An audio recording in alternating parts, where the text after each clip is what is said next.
Hello guys and welcome. Today we're going to be talking about my favorite sorcerer build in Baldur's Gate 3 and 5e. I've played this in real life in the past.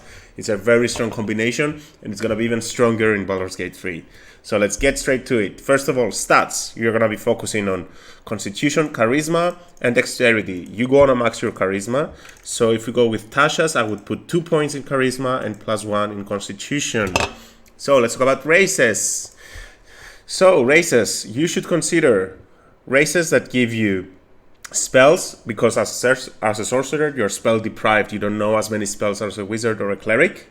So Asmodeus Tiefling might be good. It's also going to give you fire resistance, nice damaging reaction attack, darkness.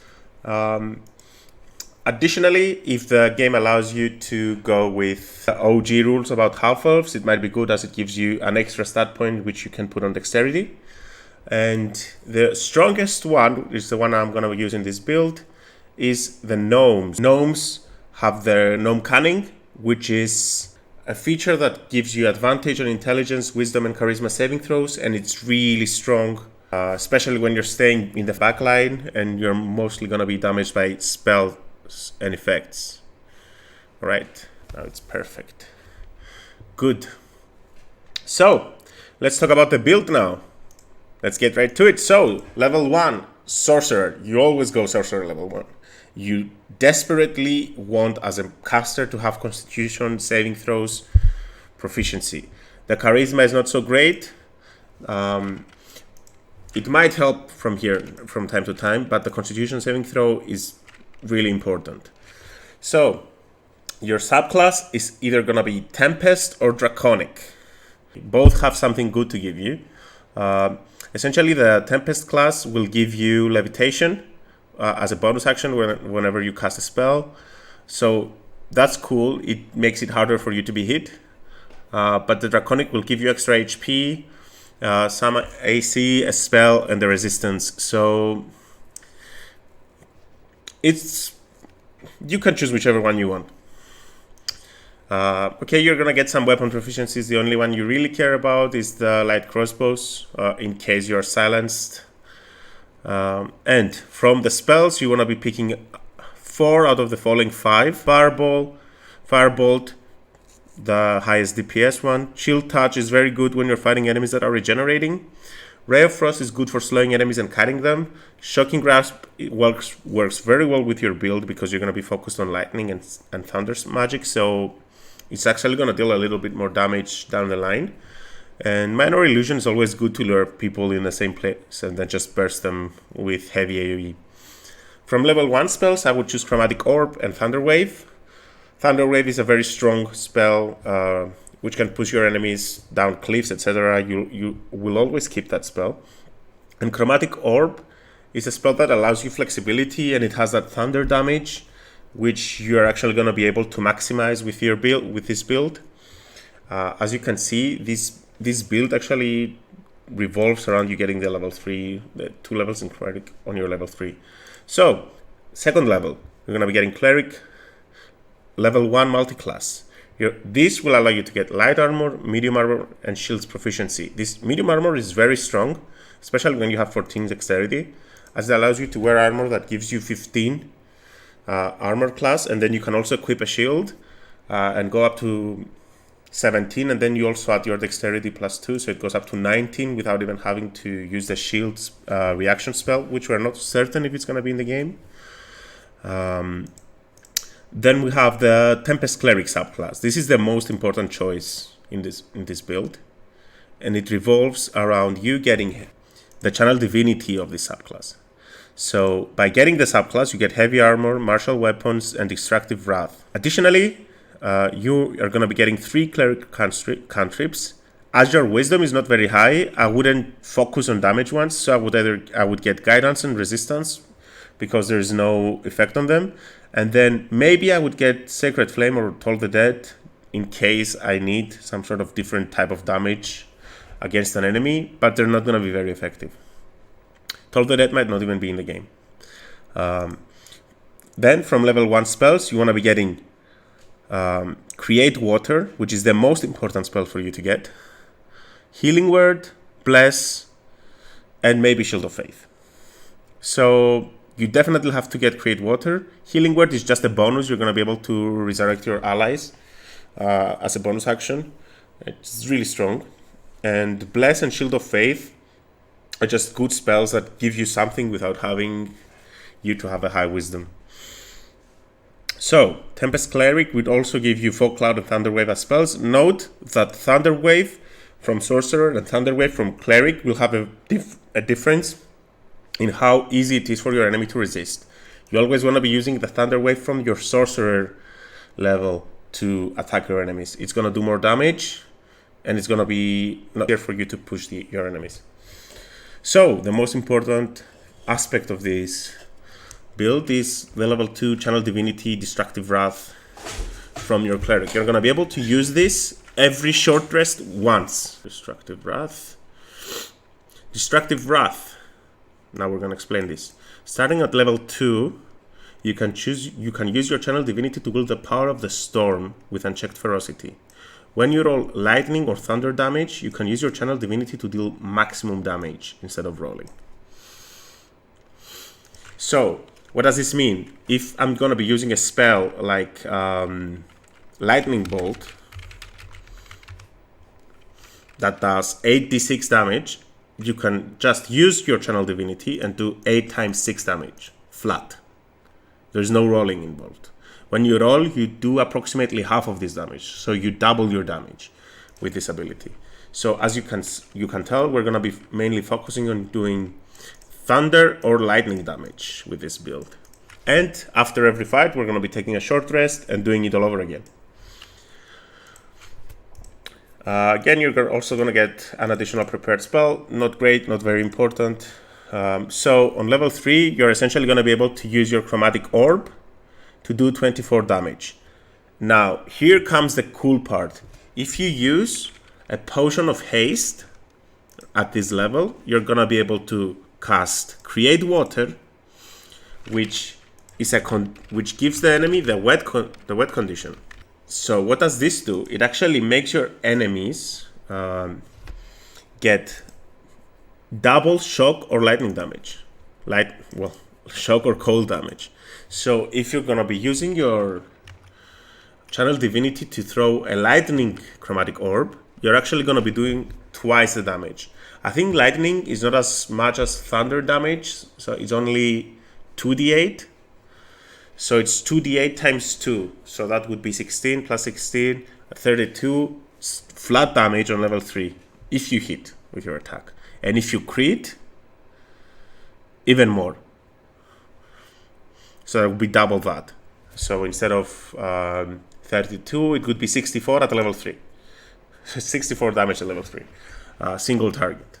Then on level 2, you're going to be unlocking your Sorcerer Meta Magic options. I would be getting Twin Spell and Distance Spell at this point. I would also get Magic Missile. Again, it's the only important spells here are Chromatic Orb, Thunder Wave, and Create Water. Essentially, focus on getting the lightning and thunder damage spells. Again, if you want to pick something else instead of Magic Missile, that's up to you. It's not necessary. Level 3, you get more sorcery points and you get to learn the Quicken spell. This is also really strong. We're going to be using it later down the line. And I would pick up Shatter because it's a strong AoE. It does thunder damage, so you can use your Channel Divinity with it. On level 4, you should be putting points on Charisma. You could alternatively pick a feat, a half feat that increases your charisma and take it from 17 to 18. So like Actor or Performer. You could get the Elemental Adept to ignore the enemy's resistance in lightning and help you a little bit with the damage, or just get 2 points in charisma. Hello guys, just a quick note here is that there's other ways to increase your charisma in the game. One of them is Volos Ratsai. The other way is if you choose to spare the hag in her act. So keep that in mind when you're going through with that. All right, and I would also get Misty Step here, as Misty Step is a very cool way to navigate the battlefield. On level 7, this is where the build starts becoming really, really strong. So you get 5 sorcery points, and you are now a sorcerer level 5, cleric level 2. So you definitely want to get lightning bolt. This is going to be the bread and butter of your build until you get to the maximum level. So lightning bolt, you're going to be getting an ability that deals 8d6 in a straight line for 100 feet long, 5 feet wide. This means it's an AoE spell.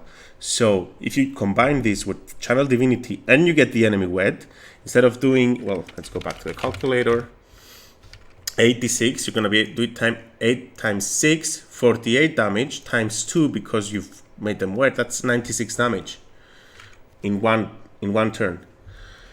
Additionally, I would pick up either Haste, Counterspell, or Hypnotic Pattern. They're very strong spells. You can always abuse those, and they can win fights for you even when you don't want to be using your lightning, or you've used your lightning bolt, you've used your Channel Divinity, and now you just want to buff your allies. I would also at this point change Magic Missiles into one of the above spells. So level 7 you get lightning bolt, and you get another one of those, maybe Counterspell. On level 8 you learn one of the spells that you didn't learn earlier, and you get the Heart of the Storm Elemental Affinity. Heart of the Storm, resistance to lightning and thunder damage. In addition, when you start casting a spell of first level or higher that deals lightning or thunder damage, you deal extra lightning damage equal to half your sorcerer level. So if you're level 8 sorcerer, you will do 4 extra damage. It might not be a lot, but it adds up. The Storm Guide is not a great feat. It doesn't really do much for you. In this case, if you start with a Draconic Bloodline build, you're gonna be getting your Elemental Affinity.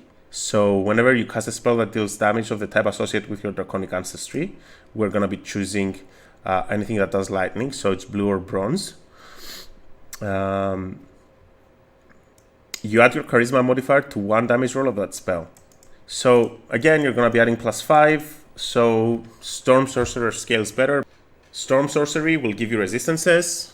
Elemental Affinity will give you a little bit more damage early on, and you can also get that resistance at the cost of the sorcerer's of a sorcerer point. I would say Draconic Resilience is a little bit better though than the initial Tempestuous magic that you get when you're a Storm Sorcerer, so it's really up to you though. Again, you get one of the previous spells that we talked about on level 6 Sorcerer. On level 7, you get again another sorcery point, and you get a level 4 spell. This time you can use Greater Invisibility, Polymorph, if it's in the game. If Polymorph is in the game, that's probably going to be one of the strongest spells you can find in the game. So you can twin Polymorph, you can twin Greater Invisibility, and they become really strong spells. Watery Sphere is good because it works very well with your lightning damage, because it makes your enemies wet and it immobilizes them, but it might not be in the game. And Banishment is probably, again, one of the strongest spells.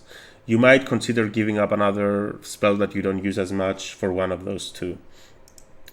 On level 8, you get another ability score improvement, where you will max your Charisma at this point, and so if you took +2 points to Charisma, this time you will get a feat, or if you took a feat last time that boosts your Charisma, you're just gonna get +2 in Charisma here. Additionally, you could consider picking Elemental Adept in Lightning.